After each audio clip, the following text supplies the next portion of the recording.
نماز مغرب کی کل تعداد رکعات جو ہے وہ 7 ہیں، اور ان کی ترتیب اسی طرح سے ہے کہ سب سے پہلے جو ہم 3 رکعات نماز فرض ادا کرتے ہیں،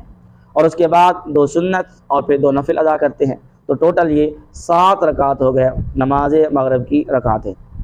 تو 3 فرض کی نیت اس طرح کریں گے کہ نیت کی میں نے 3 رکعات نماز فرض اللہ تبارک و تعالیٰ کے وقت نماز مغرب، منہ طرف قبلہ شریف کی طرف، بندگی اللہ تعالیٰ کی، اکیلے ہیں تو اللہ اکبر،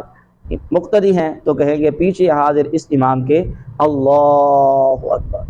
اور ہاتھ جو ہے وہ باندھ لیں گے ناف کے نیچے اور آگے نماز جو ہے وہ شروع کر دیں گے۔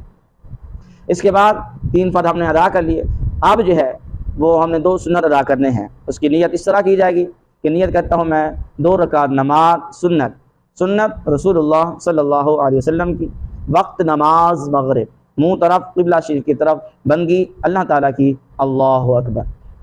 2 سنتوں کی نیت ہوگی۔ اب اس کے بعد ہم 2 سنت ادا کر لی، اب 2 نفل جو ہے وہ ادا کریں گے، تو اس کی نیت اسی طرح کریں گے کہ نیت کہ میں نے 2 رکعت نماز نفل، منہ طرف قبلہ شریف کی طرف، بندگی اللہ تعالیٰ کی، اللہ اکبر۔ تو یہ 7 رکعت نماز مغرب کی ہیں، اور ان کی آپ نے ترتیب بھی سمجھ لی، اور ساتھ ہی آپ نے نیت جو ہے وہ بھی ملاحظہ کر لی۔ تو اس طرح ہم نماز مغرب جو ہے وہ مکمل کریں گے۔